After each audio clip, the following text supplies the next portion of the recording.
I'm Jeff Matlow. Welcome to the best leadership podcast ever.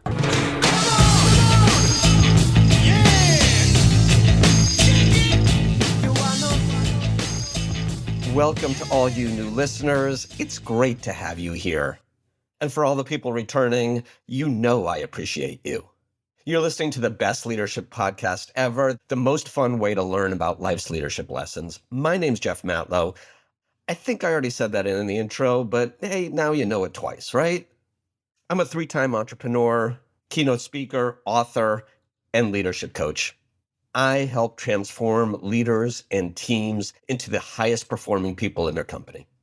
But today I don't want to talk about high performing people. I actually want to talk about underperforming people.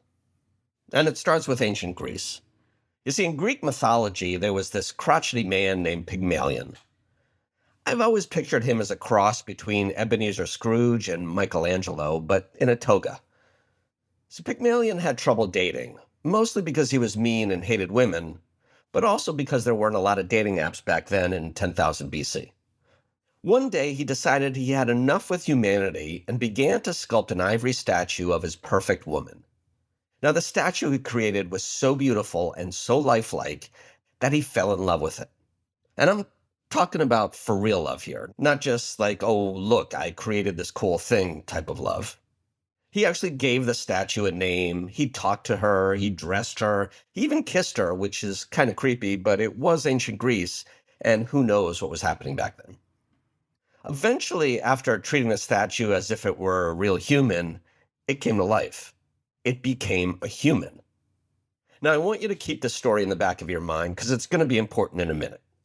But first, we need to time travel out of ancient Greece and talk about the 1960s.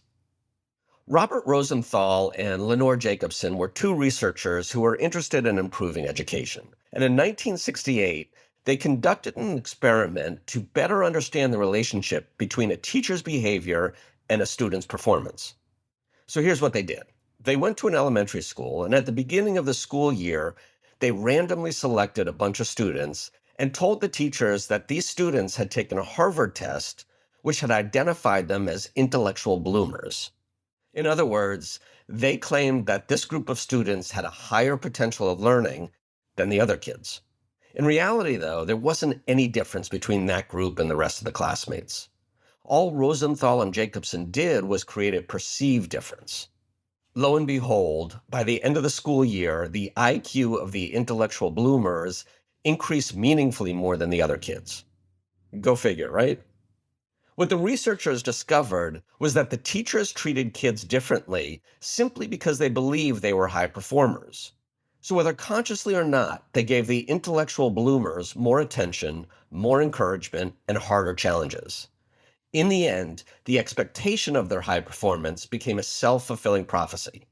And this is now known as the Pygmalion effect. See? I told you the crotchety sculptor story would come back around. The Pygmalion effect happens everywhere all the time. It especially plays a critical role in the workplace. The problem is, you probably don't even realize it's happening. But we're about to change that. You're welcome. What I want you to do right now is think about your present and past employees, the good ones and the not so good ones.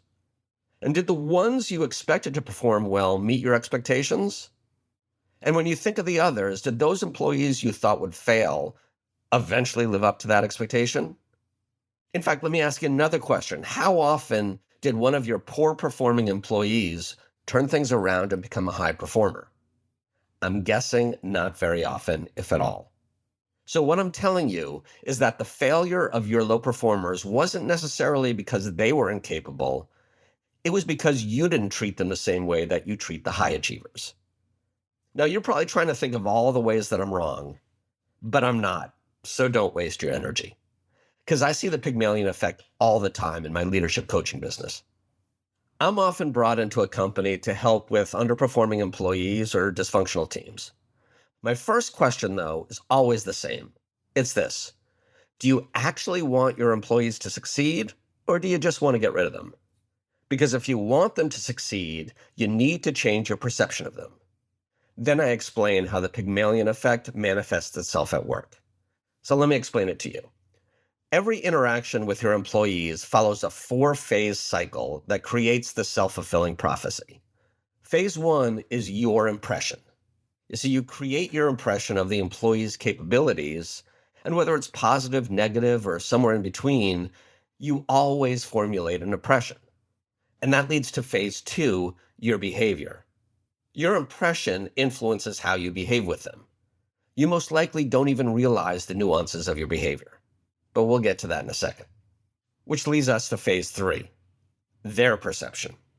You have your impression, that impression defines your behavior, and now how you interact with them impacts their self-perception and self-confidence. You'll either raise it or lower it based on your behaviors. And that leads to their actions. Number 4. Their actions will be influenced by their self-perception from phase 3. If they feel like you don't think they're good, they'll act with more hesitancy.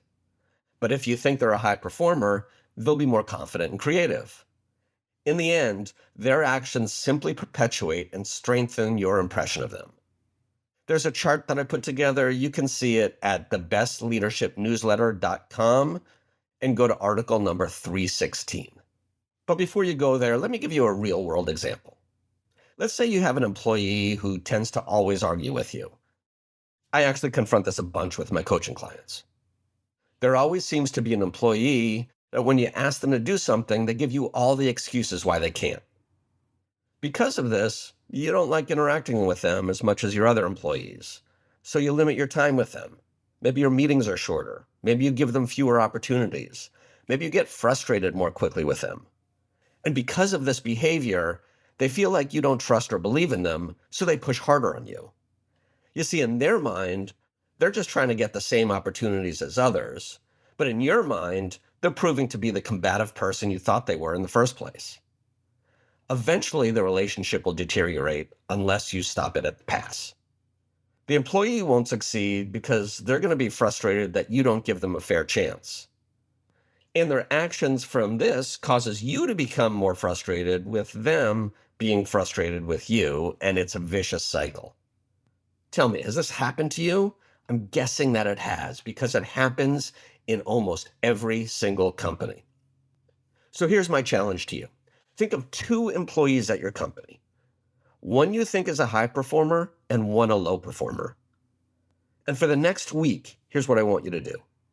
Pay close attention to how you're communicating with each of them. How are you saying it differently? How are you acting or speaking differently to each of them? Do you look the high performer in the eyes more often than the other?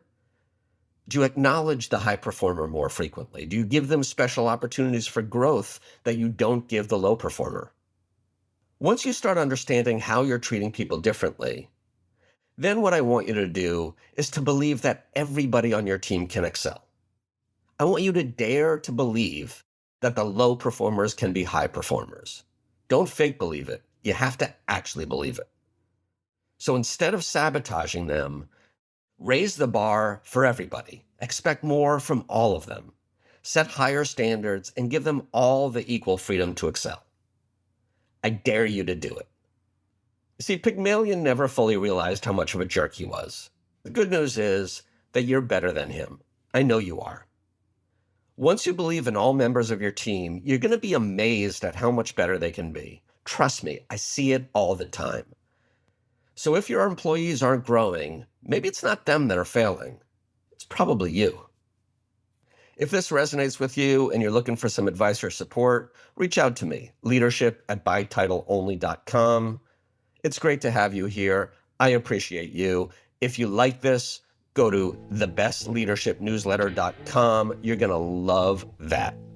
And I'll see you next week. Bye.